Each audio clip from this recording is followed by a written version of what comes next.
শোনাবো বলছি। হ্যাঁ, কি হয়েছে? গিনি গিনি আমাদের সবকটা শোরুমের রেড করা হয়েছে। হ্যাঁ, আরে ইতিমধ্যেই আমাদের একটা শোরুম সিল করে দেওয়া হয়েছে।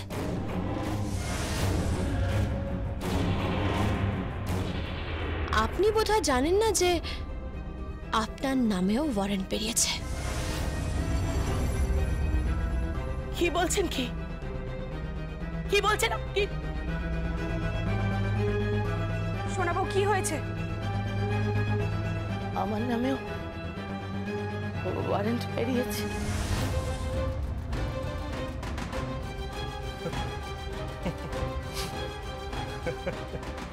কোহিনূর, কোহিনূর তুই হাসছিস?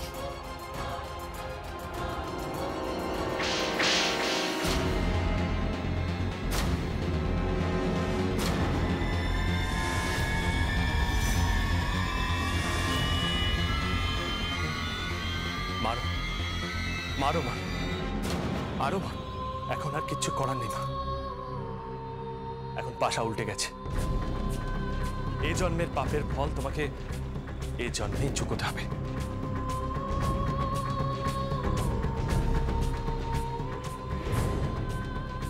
কোনো পাপ করিনি আমি, কোনো অন্যায় করিনি।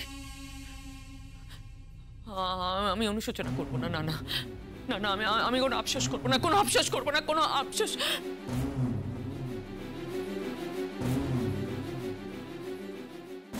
এই রামদাস, আমরা কি এখন যেতে পারি? চলুন, আমরাই আপনাদের গাড়িতে তুলে দিয়ে আসছি। আসুন, চলুন, আসুন।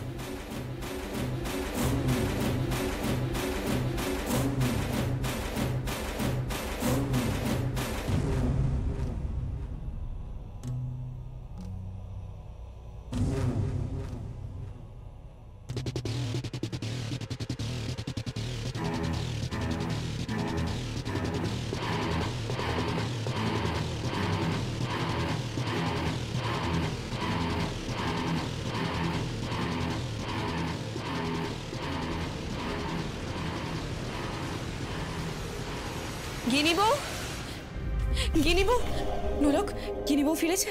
হ্যাঁ, ফিরেছে। তুই জানিস না আমি এখানে চিন্তায় মরে যাচ্ছি।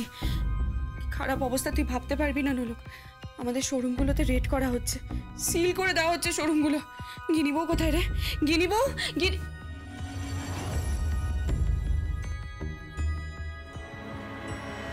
গিনিবো, তুমি এইভাবে চুপ করে বসে আছো কেন? কি আর করবে, আজ আমাদের ওখানে যা অপমানিত হতে হয়েছে। কে অপমান করলো? সারা গ্রামের লোক, শয় শয় গ্রামের লোক আমাদেরকে ঘিরে ধরেছিল। বড় বিপদ থেকে বেঁচে ফিরেছি। আমি জানতাম ওই অজিত চাকরাই সবকিছু করাবে। চাকরকে মাথায় তুললে যা হয় তাই হয়েছে। তার উপর ওর মেয়ে ছিল এই বাড়ির বউ। আমি জানতাম এরকম কিছু একটা হবে। গিনি বউ, তোমার ওখানে যাওয়া একদম উচিত হয়নি। কেন গেলে তুমি ওখানে? ফোন মানে? একটা উড়ো ফোন এসেছিল। কি বলছো তুমি গিনি বউ? আমি তোমার কথা বুঝতে পারছি না। উড়ো ফোন মানে? একটা ফোন এলো, নাম্বারটা ওদের বাড়ির। আর সে নাম্বার দেখে আমি পৌঁছে গেলাম। তারপর একটার পর একটা ফোন, একটার পর একটা ফোন। আমাকে ফোনে খাবার অর্ডার দিল। সব কিছু জানে, আমার পুষ্পপাতা নেকলেস, আমার সবকিছু জানে, সবকিছু সবকিছু জানে ও, আমার সবকিছু। গিনিবো, গিনিবো, কি হয়েছে? কিছু বলছিস? কি হয়েছে? হিরোকে ফোন করেছিল, অফিসের লিগ্যাল ডিপার্টমেন্ট থেকে ফোন করেছিল। বলল ভারতবর্ষে আমাদের যত শোরুম আছে সব নাকি একসঙ্গে রেড হয়েছে। এর পেছনে কেউ একজন আছে, কেউ ডেফিনেটলি আছে। হ্যাঁ, ঠিক ঠিক তাই, নিশ্চয়ই কেউ একজন আছে। কেউ তো একজন আছেই গিনি বউ, আই এম শিওর। হ্যাঁ, আমারও তাই মনে হচ্ছে।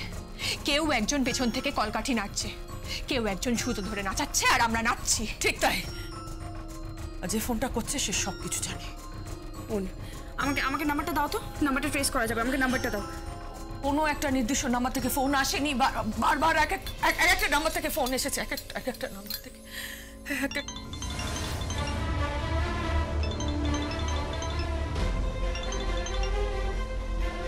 হ্যালো। নিশ্চয়ই নাম্বারগুলো নিয়ে খোঁজার চেষ্টা করছেন। নাম্বারগুলো কার? লাভ নেই গিনি রায়, আপনি হয়তো চালাক, কিন্তু আমি আপনাকে ঘোল খাইয়ে ছাড়বো। আপনি চলেন ডালে ডালে, আর আমি চলি পাতায় পাতায়, শিরায় উপশিরায়। ফর গড সেক, একবার নামটা বলো, একবার জাস্ট ফর ওয়ান্স নামটা বলো। আমি যদি তোমাকে নিয়ে এসে এই রায় বাড়ির সামনে বেঁধে রাখতে না পারি, তাহলে আমার নাম। আসবো আসবো, সামনে তো আসবই, অবশ্যই আসবো, তবে বাঁধবো কিন্তু আমি। আপনাদের সবকটা দোকানেই রেড হয়েছে না? কিছু সিলও করে দেওয়া হয়েছে, তাই না গিনি রায়? আরে হ্যাঁ, ওই পুষ্পপাতা নেকলেস চলে এসেছে হাতে। এবার বাকি সব গয়নাগুলো তো ফিরিয়ে নিতে হবে, তাই না? You just come in front of me for once. Just come in front of me for once. ঋণ, শত্রু, আগুন, এসব চুকিয়ে বুকিয়ে দেওয়াই ভালো। কিসের শত্রুতা তোমার সঙ্গে আমার? কিসের শত্রুতা? সব জানতে পারবেন আস্তে আস্তে, সব জানতে পারবেন। এখনো সময় আছে। মানে ইন্দ্রনীল রায়ের সাথে তার হাত ধরে তার বাড়ি চলে যান, বউ হয়ে সুখে সংসার করুন। নইলে যে আগুনে আপনি হাত দিয়েছেন, সেই আগুনে হাত পোড়া ছাড়া কিছুই হবে না। সামনাসামনি এসে কথা বলো, সামনাসামনি এসে কথা বলো। বললাম যে আসবো, মুখে মুখে আসবো, সামনে দিয়ে ঘুরে বেড়াবো। তবুও চিনতে পারবেন না গিনি রায়, চিনতে পারবেন না আমায়। আজ থেকে আপনার সঙ্গে আমার শুরু হচ্ছে নতুন গেম। আর হ্যাঁ, শুনলাম নাকি রায় পরিবারে বিশাল হ্রদ বেরোয়। হ্যাঁ, প্রত্যেক বছর বেরোয়, লাস্ট 20 বছর ধরে বেরোচ্ছে। কেন, এনি প্রবলেম? রথের রশি নাকি প্রথম আপনার হাতে টান পড়ে। হ্যাঁ, পরে। এবার রশি আমি টানবো, রথের চাকা আমার হাতে ঘুরবে, আপনার হাতে নয় গিনি রায়। এই অধিকার আমার কাছ থেকে কেউ কেড়ে নিতে পারবে না, স্বয়ং ঈশ্বরও নয়। বাবা, আপনি ঈশ্বরকেও চ্যালেঞ্জ করছেন? ঈশ্বরকে চ্যালেঞ্জ করবেন না। জগন্নাথ দেব, বলরাম দেব আর সুভদ্রা, এই তিনজনের অপার করুণায় রায় পরিবারের রথ এবার আমার হাতেই রশি টানা হবে, প্রথম আমার হাতেই, কথা দিলাম। হ্যালো, হ্যালো,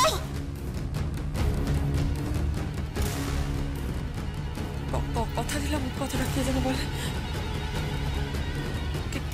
কে যেন বলে,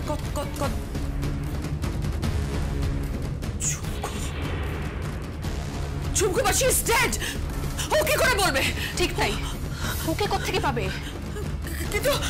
কিন্তু এই মহিলা বললেন, কথা দিলাম, একই সুর, একই কথা, একই সুর।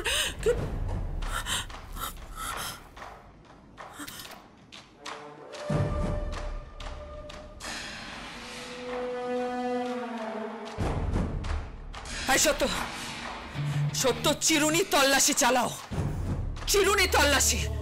ঝুমকোর বাড়ি, ঝুমকোর গ্রাম, আমাদের অফিস, প্রত্যেকটা লোক। আর ঝুমকোকে যেখানে দাহ করা হয়েছে, সেখানেও আমি ওর অস্থি দেখতে চাই, নিজের চোখে আমি ওর অস্থি দেখতে চাই। গিনি বউ অস্থি তো এই বাড়িতেই আছে, দাদু রেখে গেছে।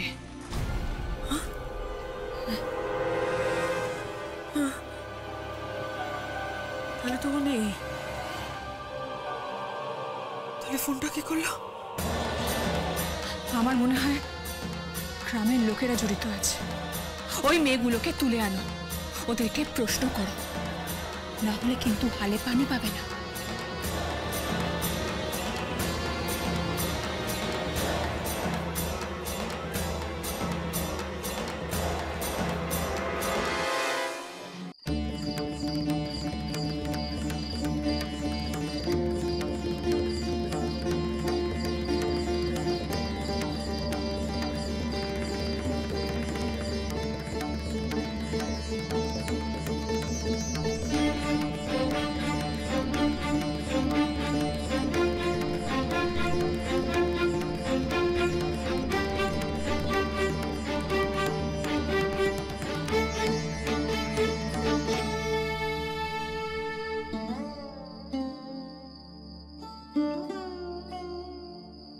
কোহিনূর দা, আপনি এখানে এখানে একা একা ঘুরে বেড়াচ্ছেন? বাড়িতে চলুন, বাড়িতে চলুন, আপনার শ্বশুর মশাইয়ের সাথে দেখা করবেন না? মাম্পি, না না, থাক। কেন? ওই ঘরে গেলে আমার ঝুমকুর কথা মনে পড়বে, আমার খুব কষ্ট হবে। কিন্তু আপনার চোখে চশমা কেন? শুধু চশমা নয়। এ কি, আপনার চোখে কালো পট্টি বাঁধা কেন? আমি আর দেখতে চাই না মাম্পি, আমি আর দেখবো না এই পৃথিবীর আলো, আমি আর দেখতে চাই না। ঝুমকোও দেখতে পেত না। শুনেছি ঝুমকো টাকা জমাচ্ছিল। মেরু আমাকে বলেছে ও টাকা জমাচ্ছিল ওর চোখের অপারেশনের জন্য। ও দেখতে চেয়েছিল, খুব করে ও দেখতে চেয়েছিল, তো দেখতে পাইনি জানো, শেষমেশ দেখতে পাইনি। ঝুমকোকে যারা বঞ্চিত করেছে তাদের কাউকে আমি ছাড়ব না, কাউকে না। কিন্তু এই রাত বিরাতে এখানে আপনি একা? আমি ঝুমকোর স্মৃতি নিয়ে এখানে একা থাকতে চাই। প্লিজ আমাকে একা ছেড়ে দাও, প্লিজ।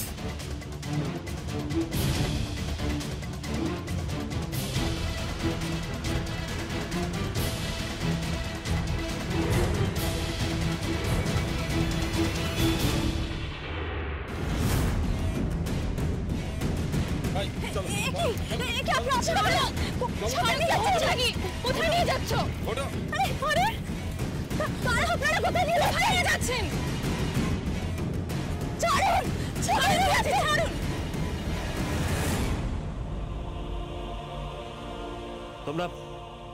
তোমরা কি আছো না চলে গেছো?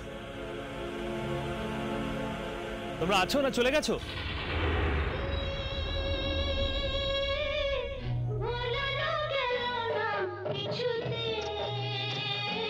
কার গলা এটা?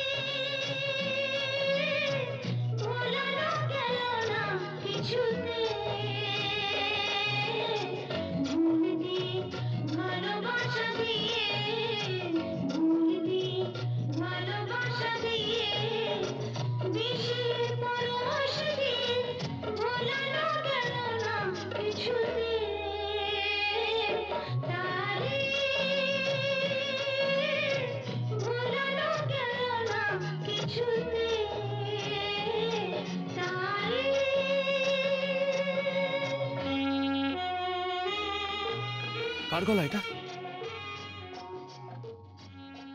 কার গলা এটা?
আমি চোখ খুলছি।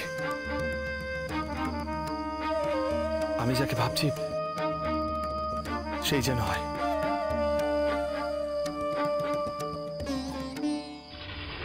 কে তুমি? কে? আমি তো এই গ্রামেই থাকি। ও মাফ করবেন, আমি আমি আমি ভেবেছিলাম আমার স্ত্রী চুমকো।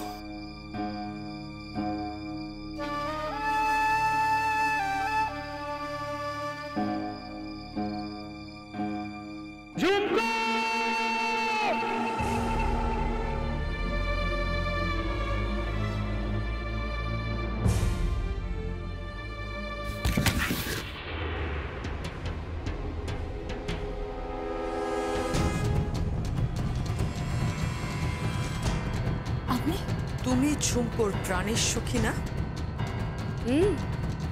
যাকে বলে একেবারে বুজুম ফ্রেন্ড। জন্ম থেকে একসাথে পড়াশোনা করা, আড্ডা মারা, কাছে চড়া, নদীতে স্নান করা, আরো অনেক কিছু।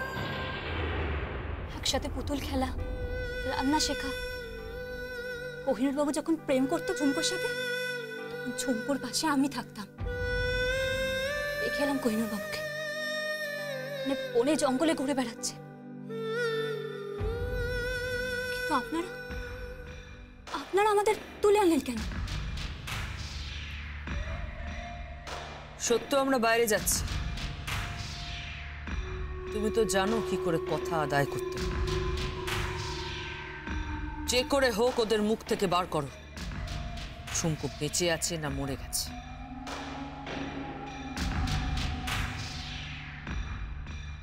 আয় গুঞ্জন, চল ননক।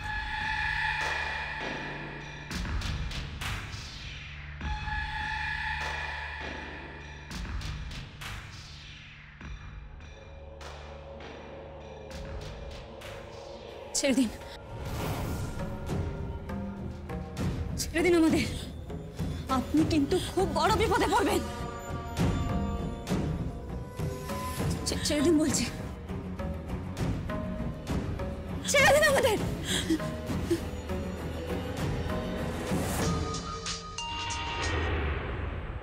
হ্যালো, সত্য বাড়ির বাইরে একটা গাড়ির মধ্যে কয়েকজন লোক অপেক্ষা করছে। যদি মাম্পি আর অর্চনার গায়ে একটা চোট পড়ে না, তোর মতো একটা পশুকে মারতে ওদের 1 মিনিটও সময় লাগবে না। দুজনকেই ভালো করে যত্ন সহকারে গাড়িতে তুলে দে, ফিরিয়ে দে ওদের। নইলে আজ রাত্রেবেলা শ্মশানে তোর চিতা চলবে। কে কে বলছো? হ্যাঁ, জাগিয়ে দেখে আয়, আমি ফোনটা ধরে আছি। এই এই দেখা তো বাইরে কোনো গাড়ি দাঁড়িয়ে আছে কিনা। যা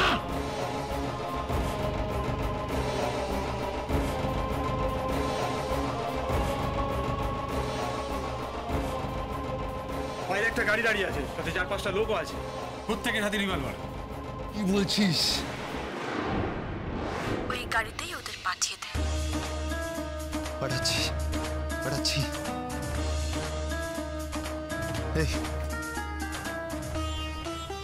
হ্যালো, ওকে ফোনটা দে, মাম্পিকে।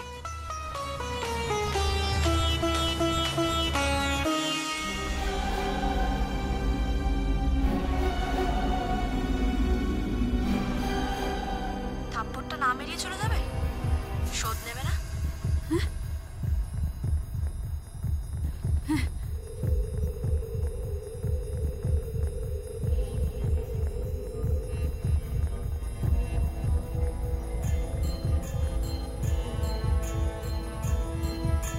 কি বললো? বলছি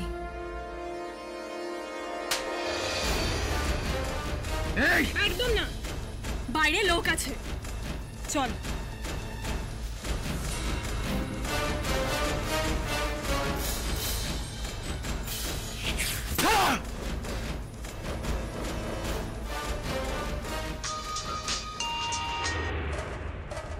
হ্যালো, কি খবর?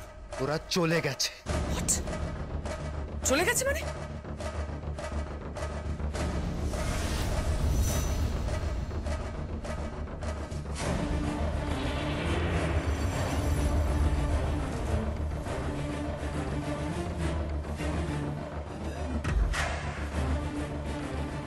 তার মানে কেউ আমাদের উপর 24 ঘন্টা নজর রাখছে।